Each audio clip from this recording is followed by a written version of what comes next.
تم سے ہی محبت ہو گئی تھی. از قلم کشش خان. مکمل ناول. میں بہت پریکٹیکل بنتا ہوں. میری چاہ محبتیں نہیں محبت ہے، اور میں اپنے حصے کی محبت کر چکا، اور میری منزل بھی وہی ہے. میں بالآخر اسے ہی پاؤں گا. وہ میری منتظر ہے. تم سے شادی جن حالات میں ہوئی ہے تم بخوبی جانتی ہو. صرف امی کا کیا وعدہ نبھانے کو تمہیں بیایا ہے، مگر معذرت چاہوں گا تمہیں بسا نہیں سکتا، نہ ہی اس دل میں اور نہ ہی اپنے گھر میں. امی کی طبیعت ٹھیک ہونے تک تم اس گھر میں مہمان ہو. مجھ پر اور اس گھر پر قبضہ کرنے کی کوشش ناکام رہے گی، اور تمہارے اس سنگھار کا مجھ سے کوئی لینا دینا نہیں. چینج کر لو. آج ماہنور کی شادی کی پہلی رات تھی، جس میں اس کا زبردستی بنایا جانے والا شوہر اذلان شاہ اسے رد کر کے چلا گیا، اور وہ جوں کی توں بیٹھی رہ گئی. حالات یہ کروٹ لیں گے اس نے کبھی سوچا تک نہ تھا، مگر تقدیر اسے ہی کہتے ہیں. تم ابھی تک بیٹھی ہو؟ وہ ہر بڑا کر ہوش میں آئی. اذلان چینج کر کے آ چکا تھا اور سخت تیوروں سے گھور رہا تھا. ماہنور دھیرے سے لہنگا سمیٹ کر کھڑی ہوئی. ہاتھوں کی چوڑیاں، پیروں کی پائل نے مدھر ساز چھیڑا، مگر سیاں جی کے دل کے تار کو نہ چھیڑ سکی. وہ چھوٹے چھوٹے قدم اٹھاتی ڈریسنگ ٹیبل کے سامنے آ کھڑی ہوئی. چوڑیاں اتارتے اپنے آپ پر آئینے میں نظر پڑی تو ششدر رہ گئی. بیوٹیشن اور دوسری لڑکیوں کا چھیڑنا یاد آیا. اذلان تو صبح تک ہوش میں ہی نہ آ سکے گا. سب کی شوخی عروج پر تھی. ہائے بیچارہ دلہا، کتنیاں بجلیاں گریں گی نا آج اس غریب پر. مختلف آوازیں اور کہکے سماعتوں میں گونجے. بلڈ ریڈ لہنگا اور گہنوں سے پور سجی وہ واقعی میں حواس سے بے قابو کرتی لگ رہی تھی. آنسو ضبط کرتی خود کو زیورات سے آزاد کرنے لگی. ٹیکا، جھومر، نتھ اور آویزے تو اتار لیے، مگر گلو بند اتارنے کے لیے دوپٹہ اتارنا تھا. پتہ نہیں یہ بیوٹیشن نے کیسے پن اپ کیا تھا کہ نکل ہی نہیں رہا تھا. وہ خود کو سخت بے بس محسوس کر رہی تھی. دروازے کی طرف بڑھی. ارادہ تھا کہ شرمین بھابھی سے نکلوا لے گی، مگر کسی نے بے دردی سے ہاتھ پکڑ کر کھینچا اور وہ اس کی آہنی سینے سے اٹک رہی. ہڑبڑا کر دور ہوئی. یہ شادی والا گھر ہے کہ اس کا تماشا بنانے کے لیے باہر جا رہی ہو؟ اس کی کلائی ابھی بھی اس کی بے رحم گرفت میں تھی. وہ دوپٹے کی پنیں نہیں نکل رہی، بھابھی سے نکلوانے جا رہی ہوں. وہ اس کی گرفت سے بمشکل کلائی آزاد کرواتی ہوئی آنسو بھری آواز میں بولی. وہ اس کی بے وقوفانہ بات پر اس کا منہ دیکھتا رہ گیا. ادھر آؤ، میں نکالو. وہ جھنجھلاہٹ بھرے انداز میں بولا، مگر وہ یکدم پیچھے ہٹ گئی. نہیں، میں نکلوا لوں گی. مگر اس نے انسنی کر کے اسے قریب کھینچ لیا. باہر بھیج کر اپنا تماشا لگوانا نہیں چاہتا تھا. دلہن آپے کی خوشبو، مہندی کی مہک اور وہ دو آچا حسن. وہ اپنے آپ کو امتحان میں ڈال بیٹھا تھا. پنے نکالنے پر دوپٹہ نیچے جا پڑا. ہوش روا سراپا نگاہوں کے سامنے اور دسترس میں تھا، مگر وہ دامن بچا کر بستر پر آ گیا. آئندہ ایسے ہیوی ڈریسز پہننے اور پنے لگانے کی ضرورت نہیں ہے. وہ نائٹ سوٹ لے کر ڈریسنگ روم میں جانے لگی تو اس کی جھنجھلائی ہوئی آواز کانوں سے ٹکرائی. اس نے تیزی سے اندر گھس کر دروازہ بند کر دیا. بہت دیر سے ضبط کیے ہوئے آنسو بہنے لگے تھے. وہ سسک کر اٹھی. کیا پتا تھا قسمت پے در پہ اس قدر امتحان لے گی. اندر یہ اپنے نصیب پر رو رہی تھی اور باہر اذلان کسی کی محبت میں خیانت کے جرم سے سو نہ سکا، اور سیج کے پھول حیران منتظر ہی رہ گئے. پوری رات روتے ہوئے گزری، مگر نیند تو سولی پر بھی آ جاتی ہے. آخری پہر میں وہ بھی سو گئی تھی. دروازہ دھڑدھڑانے کی آواز پر آنکھ کھلی. گھومتے ہوئے سر میں بڑی مشکل سے اٹھی اور ڈریسنگ روم کا دروازہ کھولا. سامنے ہی سنگ دل کھڑے تھے. فاصلے تب تک نہیں سمٹتے جب تک انہیں مٹانے کی چاہ نہ ہو. تم میری دسترس سے باہر نہیں، ہاں طلب سے دور ضرور ہو، اس لیے کل سے یہ الگ جگہ پر سونے کا ناٹک مت کرنا. وہ عین اس کے سامنے کھڑے ہو کر سرد لہجے میں بولا. ماہنور محض ڈبڈبائی ہوئی جھیلوں سے ایک نظر دیکھ کر باہر صوفے پر آ کر بیٹھ گئی. وہ شاور لینے چلا گیا. اس کے لفظوں کی کاٹ سے پتھرائی وہ کسی مورتی کی طرح ساکت بیٹھی تھی. اس دوران 3 بار کوئی دروازہ بجا کر جا چکا تھا. مجھے ان حالات کا مقابلہ کرنا ہوگا. یہی گھر میری آخری پناہ کا ہے. وہ ایک فیصلہ کر کے کھڑی ہو گئی. اذلان باہر آ گیا تو وہ شاور لینے چلی گئی. کثرت سے رونے کی وجہ سے سر پھٹ رہا تھا. کافی دیر تک وہ شاور لیتی رہی، مگر باہر تو جانا ہی تھا. گیلے بال ٹاول میں لپیٹ کر وہ باہر آئی تو اذلان غائب تھا. کمرے کا دروازہ تو ہنوز بند تھا. ہاں، ڈریسنگ کا بھی بند تھا، تو وہ یقیناً وہاں تھا. اس نے ٹھنڈی سانس بھر کر ٹاول سے بال جھٹکے ہلکا پھلکا سا میک اپ کرنے لگی۔ لپسٹک لگا کر آئینہ دیکھا، صرف نیچرل میک اپ سے ہی وہ جگمگا اٹھی تھی، مگر اس روپ کا کیا فائدہ؟ اس کی آنکھیں بھیگنے لگیں۔ تبھی اس کے پیچھے وہ آ کھڑا ہوا۔ وہ اس کے آنسو دیکھ چکا تھا۔ وہ اٹھ کر صوفے کی طرف جانے لگی مگر وہ راستے میں آ گیا۔ ماہنور نے حیرانگی سے اسے دیکھا مگر وہی پتھریلے تاثرات۔ ایک بات کان کھول کر سن لو، ہمارے آپس کے تعلقات کیسے بھی ہوں، گھر کے کسی فرد کو اس کی ہوا نہیں لگنی چاہیے، بطور خاص امی کو۔ تمہیں ایک مقررہ وقت کے بعد یہاں سے جانا ہی ہے، ورنہ مجبوراً پھر مجھے فوراً ہی تمہیں طلاق دینی پڑے گی۔ طلاق؟ اس کے پتھرائے لبوں نے نامحسوس حرکت کی۔ ہاں، طلاق۔ اس سے بہتر ہے کہ جب تک میں نہ چاہوں سب اچھا ہے کا تاثر تم سب کو دیتی رہنا، ورنہ آگے تم خود سمجھدار ہو۔ وہ بے نیازی سے ڈریسنگ ٹیبل کے آگے کھڑا ہو گیا، بال بنانے لگا۔ وہ بے جان سی صوفے پر رہ گئی۔ کیا کبھی کسی دلہن نے شادی کی صبح طلاق کی دھمکی بھی سنی ہوگی؟ اس کے حواس بکھرنے لگے۔ پھر دروازہ بجایا گیا۔ اذلان گیٹ کھولنے لگا مگر کچھ یاد آنے پر پلٹا، سائڈ سے ایک باکس نکالا، اس میں سے رنگ نکال کر اس کی طرف آیا۔ ابھی وہ کچھ سمجھے بھی نہ تھی کہ اس کا بایاں ہاتھ پکڑ کر تیسری انگلی میں رنگ پہنا دی۔ میں دروازہ کھول رہا ہوں، اپنے منہ کے زاویے درست کر لو، یہ تمہاری رونمائی کا گفٹ ہے۔ سرد مہری سے کہتا دروازہ کھول دیا۔ اف توبہ، صبح سے 5 بار دروازہ کھٹکھٹا چکی ہوں۔ تم نے تو حد ہی کر دی اذلان، مانا دلہن پریوں سے پیاری ہے مگر۔ شرمین شرارت سے ہنستی اذلان کی ایک ٹھنڈی سانس بھر کر سائڈ پر ہو گیا۔ کیسی ہو مانور؟ ماشاءاللہ، کل سے زیادہ پیاری لگ رہی ہو، بہت روپ آیا ہے تم پر۔ وہ خلوص سے تعریف کر کے اسے گلے ملی۔ اس کا دل کٹ کے رہ گیا۔ کیسا روپ، کیسی دلہن؟ اور بتاؤ رونمائی کیا ملی؟ شرمین شرارت سے بولی۔ اذلان نظر انداز کر کے میگزین لے کر صوفے پر بیٹھ گیا اور وہ سر جھکا گئی۔ شرمین اس کی شرماہٹ سمجھ گئی۔ یا تمہیں دیکھ کر ہی وہ ہوش ہی کھو بیٹھا کہ منہ دکھانے دینے کی نوبت ہی نہ آئی؟ وہ شوخی سے بولی۔ اس کا سارا خون سمٹ کر چہرے پہ آ گیا۔ کچھ نہ ہوتے ہوئے بھی وہ بری طرح جھپ گئی۔ واو، ہاؤ پریٹی لک اذلان۔ وہ بے ساختہ بولی تو اذلان کی بھی بے ساختہ نظر پڑی۔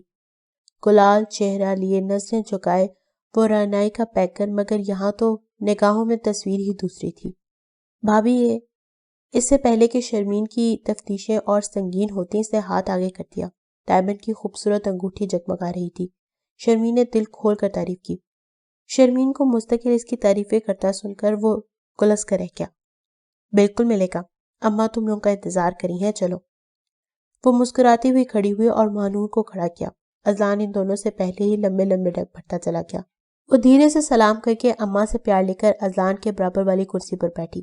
اس کا کچھ کھانے کو جی نہیں چاہ رہا تھا مگر اماں اور شرمین مستقل کچھ نہ کچھ کھلاتی رہیں۔ شرمین اپنی بیٹی میں ہی مصروف رہی۔ بیٹا تھوڑا آرام کر لو، پھر پارلر بھی جانا ہے، شام کو ولیمہ ہے نا۔ جب اسے مزید کچھ نہ کھایا تو اماں بولے۔ وہ جی کہہ کر کمرے میں چلی آئی۔ اذلان کے آنے کا کوئی امکان نہ تھا، اس لیے وہ بیڈ پر ہی لیٹ گئی۔ ساری رات کی بے آرامی کے باعث تھوڑی ہی دیر میں وہ محو خواب ہو گئی۔ انسان ایک کڑا سفر طے کر کے آئے اور یہ پتہ لگے کہ جسے وہ منزل سمجھ رہا تھا وہ محض پڑاؤ ہی تھا۔ یہی کچھ ماہنور علی کے ساتھ ہوا تھا۔ ایک پیارا سا چھوٹا سا گھر جس میں ماہنور اپنے پاپا اور اماں کے ساتھ رہتی تھی۔ بہت پرسکون زندگی تھی۔ غم اور دکھ کیا ہوتے ہیں کچھ خبر ہی نہ تھی اسے۔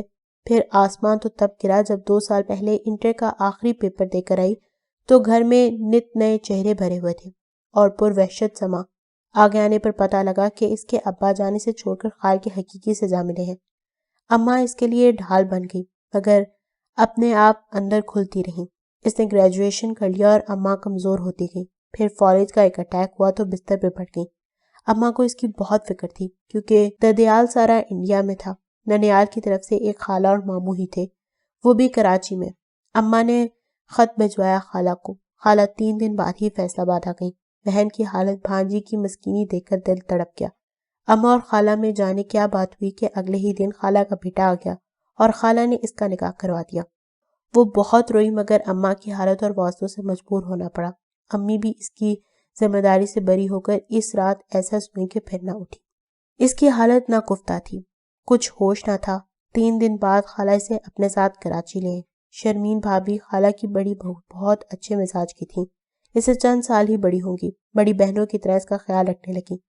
تھوڑا وہ بھی نارمل ہوئی کہ خالہ نے گھریلو تقریب میں رخصتی کر دی اور آج ولیمے کی تقریب بھگتا کر اپنے حال پر دل گرفتہ وہ بیک گراؤنڈ سے ٹیک لگائے آنکھیں موندے ہوئی تھی۔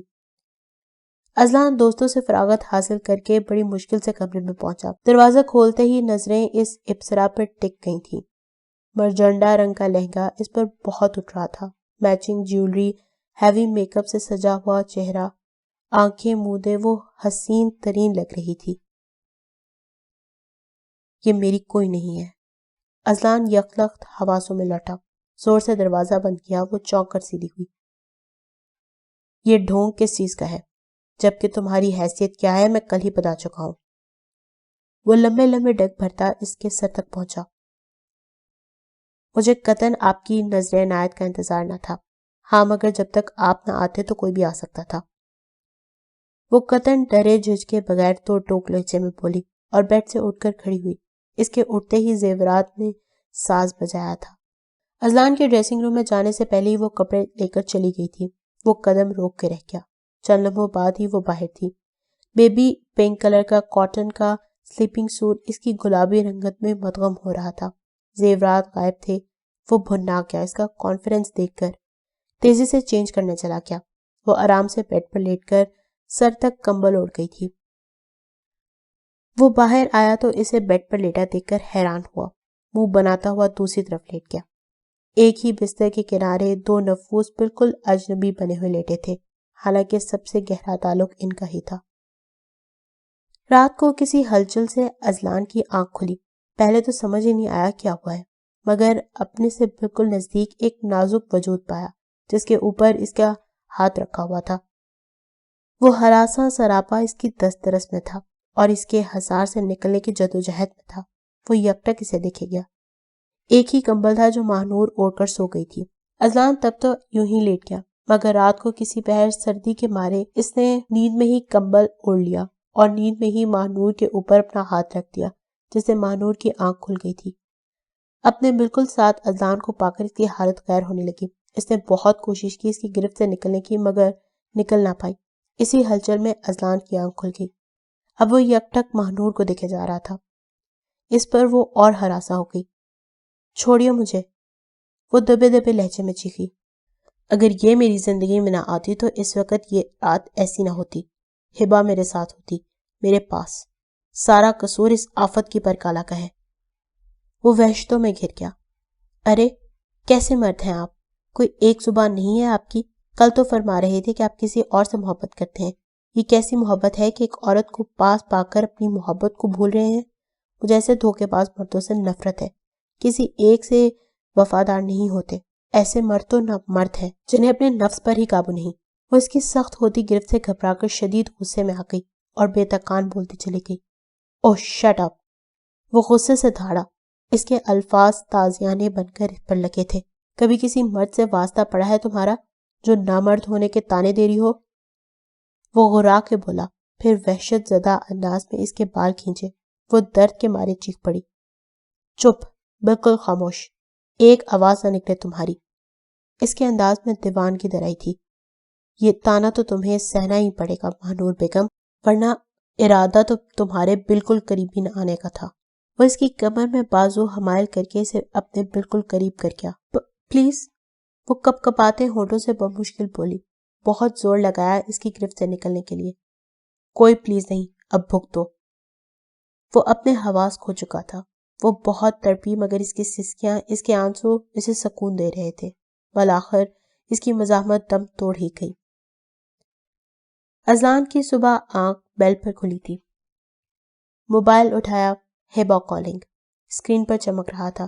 اس نے نظریں دوڑائی، ماہنور کمرے میں نہ تھی۔ Hello, good morning. اس کی کھنکتی آواز اس کی ساری تھکن اڑا گئی تھی۔ You too dear, how are you? وہ گھمبیر لہجے میں بولا۔ وفا ثابت کرنے کے لیے کیا کرنا پڑے گا؟ وہ مسکرا دیا۔ ملنے آنا پڑے گا۔ یہ بتاؤ 2 دن سے موبائل کیوں آف تھا؟ کتنا پریشان ہو گئی تھی میں۔ وہ اس کے شکوے پر لب بھنج گیا۔ تم لمحے گنو، ہم آج ہی پہنچ جائیں گے۔ Okay darling. وہ موبائل بیڈ پر اچھال کر فریش ہونے کے لیے چلا گیا۔ وہ باہر آیا تو ناشتے کی ٹیبل پر بھابھی ماہنور بیٹھی ہوئی تھی. بھابھی سے زبردستی ناشتہ کروا رہی تھی اور وہ نخرے کر رہی تھی. وہ کرسی گھسیٹ کر اس کے مقابل بیٹھ گیا اور سرد نگاہوں سے اسے دیکھنے لگا. اس کے ہاتھ کانپنے لگے تھے. بھابھی ناشتہ. اس کی حالت دیکھ کر جیسے سے سکون مل رہا تھا. وہ گئیں تو اب یہ دونوں اکیلے رہ گئے. ماہنور کے حلق سے نوالا اترنا مشکل ہو گیا تھا. وہ آرام سے اس کا جائزہ لے رہا تھا. سر سے دوپٹہ اس طرح اوڑھے ہوئے تھا کہ گردن بالکل چھپ گئی تھی. گرین کلر کے کام سے لیس سوٹ میں وہ ڈری سہمی سے بہت اچھی لگ رہی تھی. اس کے اس طرح دیکھنے سے وہ پریشان ہو گئی. وہ 2 گھونٹ میں چائے ختم کر کے اٹھ کھڑی ہوئی. ابھی 2 قدم چلی ہی تھی کہ کلائی اس کی گرفت میں آ گئی. وہ پوری جی جان سے کام گئی. کہاں جا رہی ہو؟ وہ اس کے مقابل کھڑا ہو گیا. کمرے میں. وہ اتنی دھیمی آواز میں بولی کہ اذلان پر مشکل سن پایا. میری وارڈروب میں ایک بیگ رکھا ہے. اس میں میرے 3 سوٹ رکھے ہوئے ہیں. 2 پیک پڑے ہیں, وہی رکھ دو, اور کوئی 2 شلوار قمیض رکھ دو. وہ اس کی کلائی چھوڑ کر بولا. وہ استفہامیہ انداز میں اس کی طرف دیکھنے لگی. میں اسلام آباد جا رہا ہوں ڈیوٹی جوائن کرنے. شادی کا کھیل 2 دن کافی تھا بس. وہ احزائیہ انداز میں مسکرا کے بولا. اس کی آنکھیں بھیگنے لگی مگر خود کو سنبھالا. جاؤ جلدی کرو. وہ حتمی انداز میں بول کر کرسی پر بیٹھ گیا. وہ مرے مرے قدموں سے کمرے میں آئی. تو میں یہ بازی کھیلنے سے پہلے ہی ہار گئی. سب کچھ لوٹا کر بھی کچھ فائدہ نہیں ہوا. دل بھر بھر آ رہا تھا. وہ بیڈ پر گر کر پھوٹ پھوٹ کر روتی.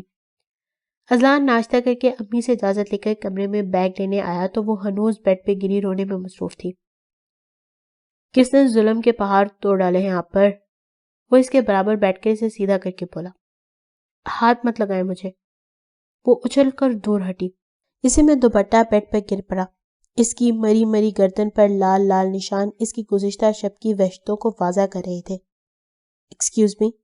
مجھے آپ کو ہاتھ لگانے کا کوئی شوق نہیں. کل جو بھی ہوا وہ سب تمہاری بکواس کا رد عمل تھا. دوسرا, یہ میری مرضی ہے, ہاتھ لگاؤں یا نہ لگاؤں, تو مجھے روک نہیں سکتی. وہ چیلنجنگ انداز میں بول کر اس کا ہاتھ پکڑ کر اپنی طرف کھینچ چکا تھا. وہ اس کے سینے سے آ لگی. جب مجھے بسانا ہی نہیں ہے تو یہ سب کیوں؟ وہ پھوٹ پھوٹ کر روتی. کہا تو ہے تمہاری باتوں کی وجہ سے دماغ گھوم گیا. کل رات تمہیں ہمیشہ یاد دلائے گی کہ کسی مرد کو نامردی کا طعنہ دینے سے کیا حشر ہوتا ہے. اس پر اس کے بہتے آنسوں کا کوئی اثر نہ ہوا. وہ دوپٹے سے بے نیاز اس کی دسترس میں تھی. کل کی رات ان کے درمیان حجابات مٹا چکی تھی تو نظر کیسے نہ بھٹکتی. وہ اس کی شانوں پر ہاتھ رکھ کر اس پر جھکا. رشتے کو تسلیم نہ کرنے پر استحقاق قابل دید تھا. وہ مچل کے رہ گئی مگر مقابل پر کوئی اثر نہ ہوا. چلتا ہوں. وہ تیز تیز قدموں سے چلتا باہر گیا اور پھر گھر سے چلا گیا. وہ بے سود پڑی روتی رہی. نکاح کے 2 بول اس کے دل کو اس کے ساتھ باندھ گئے تھے. اب نہ چاہتے ہوئے بھی وہ اس کی رگوں پہ میں اتر گیا تھا. وہ اسلام آباد پہنچ کر سیدھا ہبا کے گھر پہنچا تھا. اندر سامنے اس کی ممی سے ملا جو کہیں جانے کی پوری تیاری کر رہی تھی. ارے اذلان ڈیئر, تم ہبا کے روم میں ہی چلے جاؤ, وہ ابھی تک سو رہی ہے. وہ اسے بائے بائے کر کے چلی گئی. اذلان پہلے بھی کئی بار اس کے روم میں جا چکا تھا. دھیرے سے دروازہ کھلا. کمرہ اندھیرے میں ڈوبا ہوا تھا. کھڑکیوں پر دبیز پردے پڑے ہوئے تھے. اس نے لائٹ آن کی. سر سے پیر تک وہ کمبل میں پیک سو رہی تھی. وہ ہبا کو اپنے پہنچنے کی ٹائمنگ بتا چکا تھا, پھر بھی وہ سو رہی تھی. اسے غصہ آیا. ایک جھٹکے سے کمبل ہٹایا. سلیو لیس بلیک نائٹی میں اس کے خوبصورت گورے بازو نظر آ رہے تھے. ڈیپ گلے کی نیٹ کی نائٹی اگرچہ اس کی خوبصورتی کو اجاگر کر رہی تھی مگر کافی بے باک تاثر پیدا کر رہی تھی. اذلان کی نگاہوں میں ماہنور کا ڈھکا چھپا سراپا گھوم گیا تھا. سر جھٹک کر اس کی طرف متوجہ ہوا. ہبا, ہبا اٹھو بھائی. وہ دھیرے دھیرے اس کا کاندھا ہلا کر اٹھانے لگا. اذلان. بڑی مشکل سے اس نے آنکھیں کھولی مگر اسے دیکھتے ہی چیخ مار کر اس کے گلے میں جھوم گئی. کہاں رہ گئے تھے تم؟ کراچی جا کر تو مجھے بالکل ہی بھول جاتے ہو. وہ ابھی بھی اس کے گلے میں بازو حمائل کیے ہوئے شکوے کر رہی تھی. تمہیں کون بھول سکتا ہے؟ وہ دھیرے سے اسے اپنے سے الگ کر کے مسکرا کر بولا. فریش ہو کر نیچے آ جاؤ, میں ویٹ کر رہا ہوں. وہ لمبے لمبے ڈگ بھرتا نیچے چلا گیا. نیچے خان سامان نے فوراً ہی اسے چائے پیش کر دی. وہ ساتھ ساتھ ٹی وی دیکھنے لگا. بابا, میرا بریکفاسٹ بھی لاؤنج میں لا دے. وہ ٹی وی دیکھ رہا تھا کہ ہبا کی آواز پر اس کی طرف متوجہ ہوا. ریڈ گھٹنوں سے نیچے تک کیپریئر سکن ٹائٹ بلیک سلیو لیس شرٹ پہنے ہوئی تھی. تمہارے پاس کوئی ڈھنگ کے کپڑے نہیں ہیں؟ وہ بے اختیار بول پڑا. واٹ؟ وہ یکدم ہکا بکا سے رہ گئی. تم کراچی گئے تھے یا چیچو کی ملیاں؟ تم اتنے بیکورڈ کب سے ہو گئے ہو اذلان؟ وہ طنزیہ لہجے میں بولی. میں بیکورڈ نہیں ہوا، تم بہت زیادہ براڈ مائنڈڈ ہو گئی ہو. خیر چھوڑو. وہ بات بدل گیا. بہت مشکلوں سے ہبا کا موڈ ٹھیک ہوا، مگر اس کی نگاہوں میں ایک اور ڈرا سہما سا سراپا بار بار آتا رہا، جو اس کی بیوی ہونے کے باوجود اپنے آپ کو اس سے چھپاتی تھی، اور یہ جو کچھ بھی نہ تھی اسے کچھ جھجک ہی نہ تھی. ڈیوٹی جوائن کرنے کے بعد بہت کم وقت ملتا. اس میں ہبا خود ہی آ جاتی اور تھوڑی بہت آؤٹنگ کر لیتا، مگر پتہ نہیں کیوں یہ ہبا کے لیے وہ جذبات اب محسوس نہیں کر رہا تھا. کئی دفعہ ہبا کو ناراض کر چکا تھا، مگر پھر فوراً منا لیتا. اسے 15 دن کے لیے لاہور بھی بھیجا جا رہا تھا. وہ ہبا کو بتا کر چلا گیا. اتفاقاً کام 10 دن میں ہی ختم ہو گیا تو وہ لوٹ آیا، مگر 5 دن کی چھٹیاں باقی تھی تو اس نے سوچا کہ ہبا کے ساتھ کہیں آؤٹنگ کا پروگرام رکھ لے. وہ ہبا کے گھر پہنچا. حسب عادت گھر نوکروں سے ہی بھرا پڑا تھا. ہبا بھی اپنے فرینڈز کے ساتھ روم میں ہے. نوکر نے اطلاع کر دی. اس نے تھوڑا سا گیٹ کھولا. کان پھاڑ دینے والا میوزک لگا ہوا تھا. اندر کے منظر پر نظر پڑتے ہی اس کا خون کھول اٹھا تھا. ہبا انتہائی غیر مناسب کپڑوں میں ایک لڑکے کے ساتھ ڈانس کر رہی تھی، اور ٹیبل پر موجود 4 وائن کے گلاس پڑے تھے اور سامنے ایک بوتل تھی. بس اتنا ہی تھا کہ وہ الٹے قدموں پلٹ گیا. بڑی ریش ڈرائیونگ کر کے وہ اپنے گھر پہنچا اور بیڈ پر ڈھہ سک گیا. کیا یہ تھی تمہاری پسند، جس کے لیے تم میں اور کسی اور مرد میں کوئی فرق نہیں، جسے صرف پارٹیز چاہیے؟ اس لڑکی کے لیے تم اپنی بیوی کو ٹھکرا کر آئے تھے. اس کا ضمیر اسے لعنت ملامت کر رہا تھا. مگر وقت ابھی بھی تو نہیں گزرا. میں چاہوں تو ابھی بھی وقت کی باغیں اپنے ہاتھ میں سمیٹ سکتا ہوں. وہ واپسی کا مسم ارادہ کر کے اپنے ٹرانسفر کے لیے درخواست لکھنے لگا. اس کے بیل بجانے پر دروازہ شرمین نے کھولا. اوہ، یاد آ گئی گھر کی. شرمین نے دروازہ کھولتے ہی پہلا سوال کیا. وہ سر کھجا کر رہ گیا. یا کوئی خبر کھینچ کے لائی ہے؟ اب کہ وہ شرارت سے مسکرائی. خبر؟ کیسی خبر؟ وہ حیرانگی سے بولا. کیوں، مانو نے تمہیں فون کر کے نہیں بتایا؟ ہم سے کہا تھا تمہیں فون کر دیا ہے. وہ حیرت کے سمندر میں غوطہ زن ہو گیا کہ کون سی خبر، کیسا فون؟ ارے اذلان بیٹا، اماں کسی کام سے باہر آئیں تو یکدم ان کی نظر پڑی اس پر. کہاں رہ گئے تھے بیٹا؟ شادی کے اگلے دن ہی بھاگے ہو، اب 1.5 ماہ بعد گھر لوٹے ہو. دلہن کو کس کے آسرے پر چھوڑ کے گئے تھے؟ اماں نے فوراً شکووں کی برسات کر ڈالی. ارے اماں، آپ کے لیے، آپ کی بہو کے لیے اب مستقل آ گیا ہوں. میرا ٹرانسفر کراچی ہو گیا ہے. وہ مسکرا کے بولا. ساتھ ہی نظریں کسی کی تلاش میں دوڑی. اوہ، اماں کا تو نام ہے، ورنہ لوٹے تو کسی اور کے لیے ہو. شرمین بھابھی چھیڑنے سے باز نہ آئی. کیسے خوشی کے موقع پر لوٹا ہے اذلان. بڑی بہو، دعوت کا انتظام کرو. 2 خوشیاں ہیں، ایک ساتھ مل کر منائیں گے اب تو. وہ پیار سے اذلان کا ماتھا چوم کر بولی. 2 خوشیاں؟ وہ پھر ٹھٹکا. ارے تجھے نہیں پتا، تو باپ بننے والا ہے. وہ ویسے ہی مسکرا کے بولی. ہے؟ وہ حیرت سے آنکھیں پھاڑ کر دیکھنے لگا، پھر شرمین بھابھی کو مسکراتا دیکھ کر جھنک گیا. اماں میں ذرا نہا لوں، سفر کی بہت تھکن ہو رہی ہے. وہ تیزی سے کمرے میں آیا. وہ کمرے میں کہیں نظر نہ آئی. اچانک باتھ روم کا دروازہ کھول کر وہ باہر نکلی. آپ؟ وہ شاور لے کر نکلی تھی. نیوی بلو کاٹن کا سوٹ گیلا ہو کر بالکل جسم کے ساتھ چپکا ہوا تھا. اس کی نظروں کی گرماہٹ سے وہ یکدم ہوش میں آئی. اپنے دوپٹے کے غائب ہونے کا احساس ہوا. دوپٹے کی تلاش میں نظریں دوڑائیں. وہ اذلان کے پیچھے استری سٹینڈ پہ رکھا ہوا تھا. وہ تیزی سے ادھر بڑھی، مگر راستے میں ہی اذلان نے کلائی پکڑ کر اپنی طرف کھینچ لیا. ٹھنڈا ملائم گلابوں کی طرح وجود اس کے سینے سے الکا. اسے سکون سا ملا. شدت سے اپنے اندر بھینچ لیا.